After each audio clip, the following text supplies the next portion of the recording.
College football nerds here talking the game, Michigan and Ohio State. And we're really excited about this one because, as I mentioned last week, it's been kind of a theme this year and in years past that teams right before they play Ohio State, they have a loss and it just messes with the people that are interested in this show. A lot fewer people are interested when that happens. This time, what we thought might happen did. Michigan absolutely murdered a team heading into this game. So we're excited to talk about it. Want to remind y'all, as we always do, in the comments, let us know your score. Like, subscribe, notification bell helps us out a ton. Want to plug a little bit of content from us. Josh is going to appear later this week on Land Grant Holy Land. Probably midweek, Wednesday, Thursday, it'll come out there so you can check out some more content. He'll probably repeat some stuff you hear here, but he'll have some new nuggets for you too. And if y'all love us and y'all want to share us, that would be awesome. MGO Blog and 11 Warriors, Rival Sites, Buckeye Scoop, all those places are great. We love it when you share wherever you talk about football. If you could share us, that would help us out a ton. All right, Josh, we've got good things to say about both of these teams, which hasn't been the case in the past. I think Michigan fans and Ohio State fans are going to take away from this one feeling pretty good, which we're kind of getting into Josh Pate territory with all this positivity. But Josh, I want to start off with something you noted on Kevin Noon's show last week, and I noted in our info card for the Michigan State game. A lot of people are using, and maybe it's more down here in SEC country, a lot of people are using the fact that Michigan State was 130 out of 130 ranked in pass defense, and they're using that to undercut the accomplishment that C.J. Stroud had and that this Ohio State offense had against Mississippi State. It is MSU, Michigan State on Saturday. But Josh, what we noted in our numbers and what matters more is yards per attempt. And in that regard, Michigan State was 34th and 15th in run defense, allowing only 3.3 yards per carry. So does that help contextualize just how good this offensive performance was on Saturday for Ohio State? It does, and it should. The reality, look, they were 130th because teams were throwing at them so much. I mean, if you are 34th in yards per attempt allowed, and you're 130th in passing yards allowed, that just means teams are choosing to throw almost exclusively. And the reason for that is that Michigan State was a very good run defense. Like you said, top 20 unit, maybe even like top 15, top 10 unit. And so if you're going to pick your poison against them, there's really no reason to run the ball because they have a flaw in the passing game and because they are so good against the run. And that really skewed, I think, a lot of perceptions. But Michigan State, even after the Ohio State game, is only giving up 7.2 yards per attempt. That's not a huge number. We usually say 7.5 yards per attempt is the point at which your passing game is quote-unquote functional. And when you look at them historically, the only two teams outside of Ohio State that had over 7.5 yards per attempt were Michigan and Purdue, who are good passing offenses. So there's this argument that Michigan State, yes, they were flawed. Yes, we've seen the fact that their secondary had issues, but I don't know that it was to the extent people want to make it out to be. I mean, Nebraska was 36 pass attempts. They had 248 yards, 6.9 per. Miami had 6.5 yards per on 60 pass attempts. Now, that was a game they gave up 388 passing, but again, 60 pass attempts, and they only gave up 17 points. So I do think what Ohio State did in that game is extremely impressive. I think people that are trying to blow it away are ignoring or sort of cherry-picking statistics to discount what Michigan State did. And we're very consistent. I think we're very consistent and fair with how we analyze teams. Yards per attempt is the stat that matters. That does mean Michigan State was actually, I don't know that they were good. I think they're probably poor still, but a not terrible pass defense like people want to make them out to be. And look, man, even if they're a bad or poor pass defense, 32 of 35 passing for 432 yards and 6 touchdowns, that is genuinely hard to do against air. And to discount that against anyone with a pulse, I think is a serious mistake and seriously undercounts the just tremendous development improvement Ohio State's made to get to this point in the year and where that offense has gotten to. Yeah, and I think it's a credit to Ryan Day. I do genuinely think that they've made adjustments based on what they saw that Stroud excelled at and what he wasn't great at the beginning of the year, and really repackaged that offense around him in a way that's really set him up for success. And to his credit, he's kind of taken it and run with it. So we always like to say, cool your jets when you don't play really good teams. You have a stretch of bad teams and you see improvement. But I think that you are who you are at this point. And I think, Alabama, Ohio State, these teams are who they are offensively at this point. Maybe Alabama defensively too, which is not great for them. On the flip side of the ball, Josh, we've been singing Michigan's praises all year. And they've had a couple of knucklehead games. I'm not even dinging them for Michigan State. They were up on Michigan State in that game. They did take the loss, but even before the Ohio State game, we took a lot of heat for this. We were ranking Michigan ahead of Michigan State even before Michigan State lost to Ohio State. And I think it's because we consider the entire resume and the fact, and Michigan fans will appreciate this, everybody's saying you can't put Michigan ahead because of head-to-head, but then they also want to say that home field matters, and they talk how these great crowds and it's hard to win on the road and all of this. That game was straight up. That was one play one way or the other determining the win, and it was on the road. So you can't tell me on a neutral field Michigan wouldn't be favored. They would. So I think that people didn't consider that. Okay, so Josh, explain to people why we are higher on Michigan this year and have both said this is Harbaugh's best coaching job he's done in a really long time. Someone we've criticized a lot deserves credit. Explain how the fact that they're handling their business where they haven't in the past against lesser teams means a whole lot of maybe signaling a difference to us about who this Michigan team is or could be versus who they have been in the past, even when they've won 10 games. Yeah, there's a lot of things to like about Michigan. I mean, from a base statistical standpoint, 5.1 yards per carry, 8.1 yards per attempt. That's not Ohio State numbers, but those are good numbers. This is a team that does run the ball well. And this is a team that has, in general, a competent passing game. Now, the passing game has still been spotty. Sorry, my voice. Spotty at times. They haven't done everything they wanted to do. They haven't done it the way they necessarily wanted to do it. But it has been solid. I mean, like Michigan State, it was 8.5 yards per attempt, 48 pass attempts for 406 yards. Last week against Maryland, 8.8 yards per attempt. Indiana was 8 yards per attempt. And they even had 10 to 13 yards per attempt in a lot of the early games like Rutgers, Northern Illinois, Western Michigan. We have not seen that kind of consistent production from Michigan on the offensive side of the ball in a while. And yeah, there have been some bad games, Nebraska, Northwestern, but those were the exceptions. Where in the past, the exception, like I look back at 2020 or 2019, it almost felt like the exceptions were the good games. In 2019, you had a lot of games like, the Maryland game and the Penn State game and the Iowa game and the Army game and the Middle Tennessee State game and the Wisconsin game where you're all under 7.5 yards per attempt.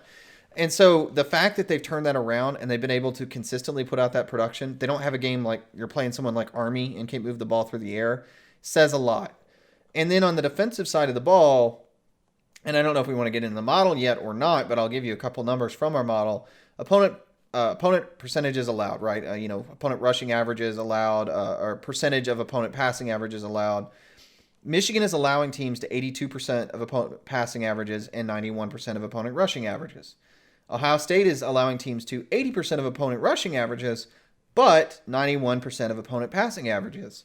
So in our model, Michigan and Ohio State's defenses are fairly equal. And Michigan has the advantage of having one of, really, honestly, in the Big Ten, one of the few pass defenses that is significantly above average.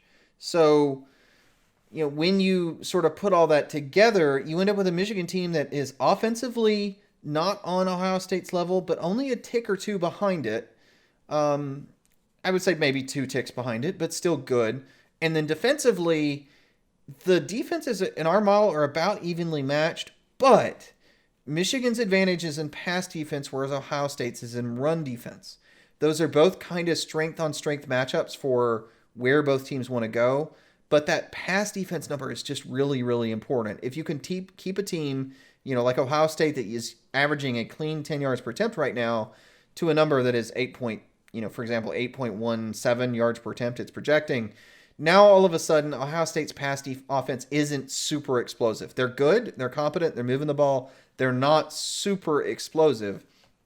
And I think that's why our model thinks this is a close game. It has Ohio State outgaining Michigan by almost over a yard, almost a yard and a half per play, about 6.8, 5.4 yards per play. It has the score 37-30. And honestly, I don't know that it's outrageous. 37 points is a lot to give up. But when you look at Ohio State's defensive statistics, the question really becomes, is Ohio State a team that really has improved a ton defensively to where this is off? And I'll tell you that opponent passing averages allowed, I think was almost a 5% drop. I want to say it was about 96% or was 96% just last week. That's how much it moved after the Michigan State game. So there's signs of a defensive improvement. But if there's one thing we've learned on this channel doing this now for however many, like 5 years now, it's that if you have sudden shifts or changes, more often than not, it's a temporary thing. It's one game, it's the other team being off, it's your team playing really out of their mind and being motivated. It's difficult to have that kind of instant swing and then maintain it. So it is interesting to me that it's a 7-point game, but when you look at and I just looked at Vegas and whatnot, I'm not sure it's totally out of reason. And I think the numbers do kind of make sense. So Ohio State fans noted in the comments, and that's right, we read your comments. That's why we asked you to comment. They noted that you said last week that Ohio State's defense is merely good, not great. Merely good, nothing more, I think is what you said. And they were really excited. They're like, I'll take it. Because what they know is merely good with an elite offense is championship material. That's 2019 LSU material. That's what 2018 Oklahoma needed and didn't have material. They had a trash defense. And Ohio State in the past has had a great offense and really bad defense. So they'll take merely good. But I'm going to go one more. And Josh, this is interesting. While you were putting together the model earlier, I was walking through some numbers, and there's enough data, I think, statistically significant data. Now, home and away splits are a little bit of a tricky part of this, but there's 6 common opponents here between Michigan and Ohio State. And what do we think coming into this game? That Ohio State's got a much better offense than Michigan, which they probably do because I think they've got the best offense in the country, but that Michigan's going to have the upper hand defensively. And there's 2 things to note here. One is matchups, and I want you to talk about matchups. I'm going to talk about overall. Overall, not so fast, because in those 6 common opponents, Ohio State's given up 14.6 points per game. Michigan State, 21.3. I'm willing to give Michigan State a mulligan with Michigan a mulligan with the Michigan State game. Michigan's given up 21.3 with all 6. You take that one wacky game out, and they're giving up a really respectable 16.8 points per game. 16.8 points per game against 6 Power 5 Big Ten teams in the modern RPO era is excellent. But Ohio State's given up 14.6. And at some point over the course of the year, those numbers start to say who you are. And we forget, like we see or remember Ohio State maybe having some issues early in the year with defense against Oregon or against Minnesota. We forget when they give up 7 to Michigan State because that just happened. The offense was great, but they only gave up 7. They gave up 17 to Nebraska. They gave up 7 to Indiana, 17 to Maryland. These are statistically important numbers to talk about. So, Josh, while that's impressive, and I do think it bears mentioning because it's important, I'm going to give you the flip side and talk about how the fact that total points are one thing, but because of what you mentioned in terms of matchups and playing strength on strength, how that might mean that this actually plays a lot more in Michigan's favor than it might for Michigan against another team. The trick here is that you've got an Ohio State passing offense that has been explosive more than it's been efficient in general. And I think when you have a game like this where you've got 2 teams that have some matchup advantages, the ability to make the other team work is really important. And I think something that's really benefited defensively Ohio State is that they've gotten big leads. Like the Michigan State game, yes, they absolutely blew them out. They absolutely dominated that game, but they had some stuff kind of go their way. I think the same thing happened. I think it was the Purdue game, right? When Michigan State got in a hole, and there was a fumble that kind of led to them being up enough scores where Michigan State was really in a big hole, I think it changed the dynamics of how Michigan State was playing Ohio State. In particular, Kenneth Walker had 6 carries in that Ohio State-Michigan State game. And when you are not able to get him the ball and lean on him, who is by far their best player, it really put them in a position where I think they were going to be unable to win. And when you compare that to, let's say, the Michigan State game, Kenneth Walker had 23 carries for 197 yards. And yeah, he had a crazy 80.6 yards per attempt average, but a lot of that was on a couple big runs. And I don't think he ever got going in the Ohio State game. So I think what I'm saying from that is if Michigan can play defense well enough to just not get in a big hole early and to play their game, I think they're in a decent position to at least stay in this. And I think that keeps them, playing balanced football, keeps them with the ability to run the ball. And then maybe if you can do all that, you get like good defensive pressure. And again, Michigan has some phenomenal players. I mean, Aiden Hutchinson is a great disruptor. You've got David Ajabo and a lot of other guys that can create pressure. Maybe you can actually stop some drives. Maybe you can get some negative plays. Maybe you can lean on the run game. And the big thing with a high-power offense is if you can keep them on the bench, it does affect their rhythm and tempo. That can keep Michigan in the game. Now, I'm not saying that Michigan is going to win it, but I talked about the fact that the model and Vegas are interesting lined up. And it's funny, we've gotten so close to the model so often that apparently there's a group of people now that think we're just copying Vegas, which I think maybe is kind of flattering on our end. But the over-under in this game is 64, and the spread is Ohio State by 8. And our model has this 67 points and Ohio State by 7. And at some point, and we say this a lot, when Vegas and the model are spitting out the same data, you ought to set up and take notice a little bit, because that's telling you this probably is fairly picked as being about a 1-touchdown lead for Ohio State. And I think you just more than anything have to sit back and think, okay, at least in our model's eyes and in Vegas's eyes, who's not stupid, why do they think this is a 1-touchdown game? And I think it's the ability that Michigan has to not let Ohio State just run away with it on offense, and the fact that they have a balanced offense themselves that can probably sustain drives some and at least keep Ohio State's tempo from overwhelming them. I think that balances out to make this a pretty competitive football game. The thing I like about maybe our model, and especially Vegas, is that people respect Michigan, and they should. Michigan at number 6, I think, is a fair ranking. I think that they are a team that in the past has been overranked because maybe of brand and a clean record. They've earned their clean record this year. And for both Michigan and Ohio State, the win that I appreciate more than the pundits will because of their record is Penn State. Penn State is a very good defensive team. Penn State is a game, I think, even now, with however many losses, like you said in week 2, Penn State's going to have at least 3 more losses, right? And I think they've got 5 now. And everyone absolutely tore me apart. You for got saying dragged. That, There was so much slander on your name because you said they'd have 4 losses in week 2. When they were ranked number 4 in the country, you said they were going to have 4 losses. They're 7-4. The thing that people didn't appreciate that at that time was you said that largely because of their schedule, not because of who they are. And we forget about this a lot, that there's a lot of teams out there, like I'm sure everybody would much rather play UTSA, who's undefeated and hadn't needed a miracle to beat UAB, than Penn State right now, who's 7-4. And so that's a good win for both of these teams. Nebraska is a good win for both of these teams. These are 2 quote-unquote ugly wins for both of these teams that I think are much better than they're going to get credit for. Having said that, I also think that people are whistling past the graveyard a little bit on this Ohio State offense. They want to find an excuse every week. They do it with Alabama, too, in the past. They're doing it with Georgia on their defense. Ain't played no offense, blah, blah, blah.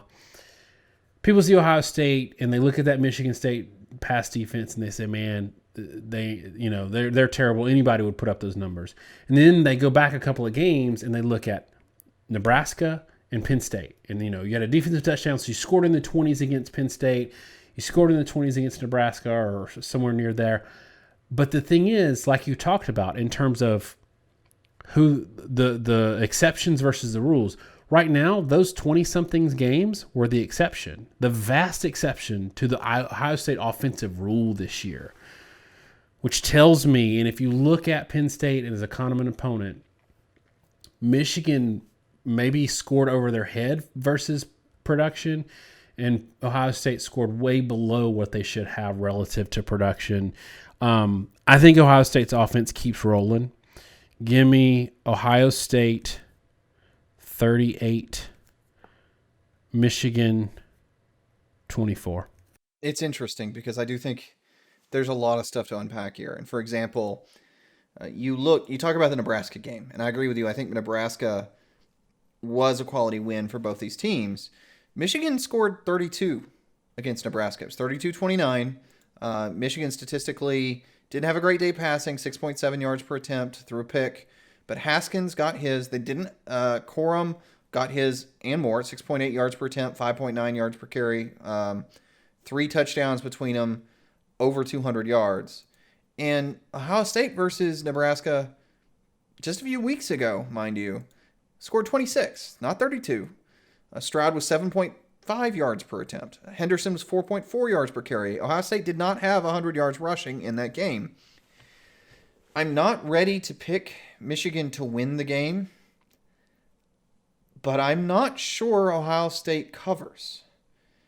I'm going to take this game, I'm going to say 34-31 Ohio State.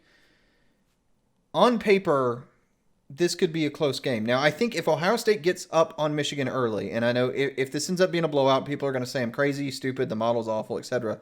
If Ohio State gets up on Michigan early, Michigan is not equipped to catch back up, and this game could become a rout because they don't need to be in a pass-first situation. But if they can stay in the game, a lot like what happened with Arkansas versus Alabama to a certain extent, where they can continue to run the ball and play their offense and take occasional shots and not feel like they have to, be throwing the ball and have to get every first down in the game, and they can just sort of stay in it at whatever the pace is. I think this game ends up being pretty close. And I don't think it's in any way a shot on Ohio State. It's the fact that Michigan is an underrated team that is quite good. In fact, and I'm going to pull up right now live, and I don't even know what the numbers are, but I'm almost guarantee this is going to be true. I guarantee this is going to be one of the highest rated Michigan teams in many, many years. I mean, in BCF, it's Brian Fremeau's FEI ratings. Michigan is the 4th best quality team in the country. 0.97. The gap between them and Ohio State is about the same as Ohio State and Georgia. Actually, Georgia is a little bit more ahead of Ohio State than Ohio State is ahead of Michigan. Michigan is the number 6 efficiency offense in the country. Now, Ohio State's number 1 by a margin, but 6 ain't a slouch. And defensively, Michigan is 14th to Ohio State's 39th. And if I look back in recent years, right, I mean, Michigan hasn't been a highly touted team in a significant while. And I'm trying to think 2019, they were 12th at the end of the year when Ohio State was first. 2018, they were 6th. That was the year, maybe they had their best shot. Ohio State was only 11th that year in FEI. But in terms of quality, this is the highest rated Michigan team in years. And I think they've slipped under the radar. I think their schedule hasn't been brutally difficult. It's had some difficult teams, but more than anything, I think it's kind of hit them. And they had an off game against Michigan State. This is one of the most dangerous teams Ohio State's played in a long time. You should not sleep on this game. Michigan is absolutely capable of beating Ohio State, and they're absolutely capable of beating Ohio State without me saying Ohio State is some sort of deficient or bad team. This is simply a very good Michigan team, and it will be a very good win if Ohio State's able to win this game, especially if they can do it convincingly. And there's going to be people in the comments or people's takeaway is that we picked one, for Ohio State and one kind of for Michigan to kind of, appease both fan bases, but we don't do that here. if anything, we're brutally honest, and our takes are to the point that it costs us subscribers and views because we piss everybody off. So that's not. We don't talk about our score predictions before we give them. So I'm actually kind of shocked that it came out that way. But that's kind of how we see this game. Like it's interesting because when we first started talking about this, I was thinking a little closer, and then I dug into a little more of the statistics and the common opponents. Maybe I'm also not giving enough credit for home field, and I think Vegas is. So that's a situation where maybe I'm not giving enough credit because it's going to be rocking. But yeah, that's kind of it here. Josh, really quick on this. If Michigan wins, what does that do for the playoff situation? Is it really nothing because it just swaps Michigan and Ohio State, or what? I don't know how much it does. I'll say you didn't normally ask me the path. I will say if Michigan wins, they're going to do it on the backs. They're going to have to do it on the back of the running backs. Haskins and Corum are phenomenal players. We didn't even talk about Ohio State's receivers are phenomenal. Look, you guys know who they are. We're not ignoring them all. But I don't know how Michigan's going to be viewed, because if you're a team that's relying on your backs, funnily enough, looking a lot like Georgia and how you're winning the game, coming out of the Big Ten with the schedule Michigan had, where they didn't necessarily face a ton of the ranked teams or currently ranked teams, I don't know. I'm not sure how much credit they're going to get, and I'm not sure that it's fair. I mean, they played Wisconsin, beat them. They lost to Michigan State. They will have beaten Ohio State. I'm not sure what more you can do. But they're going to be in the playoffs. Like if they win out, they're going to be a one-loss Big Ten champion. Right. I don't think there's any doubt they're in the playoffs if they win out. I'm more talking about seeding, right? Because Ohio State right now, where were they in? I got to back up last week and look, making my job hard here. Week 12 playoff rankings, Ohio State was 4th. Okay, so they were behind Oregon, behind Alabama, behind Georgia. I imagine you're going to have Georgia, Alabama, Ohio State, Cincinnati as your top 4. I'm not sure that they end up ahead of Cincinnati. I'm not sure they do. I'm not sure that's fair, but I think it's a little bit of the perceived dominance of Ohio State that may or may not be fair, and that Michigan may not get as much credit for it. But they're in the playoffs. Now, I'll tell you the confusing thing for any of this is, okay, let's say they win or Ohio State wins. Let me throw one more thing out at you, and maybe we even leave this open-ended. What happens if the winner of this game loses the Big Ten championship? And I don't think anybody thinks Ohio State or Michigan is going to lose the Big Ten championship. But man, if Ohio State loses this game and then Michigan goes to the Big Ten championship, and let's say they lose to Wisconsin, you have a whole other can of worms on, do you put Ohio State in? Do you put Michigan in? Do you put Wisconsin in? Do you put somebody else in? Chaos with 2 weeks left to go is absolutely on the board. And I almost don't want to guess at what could happen, because I think the possibilities are still very much in the realm of this universe. And there's a lot of stuff still on the table. In a year where everybody assumes chalk, they shouldn't at this point, but everybody is still assuming chalk from here on out. That's how everybody's discussing the playoffs right now.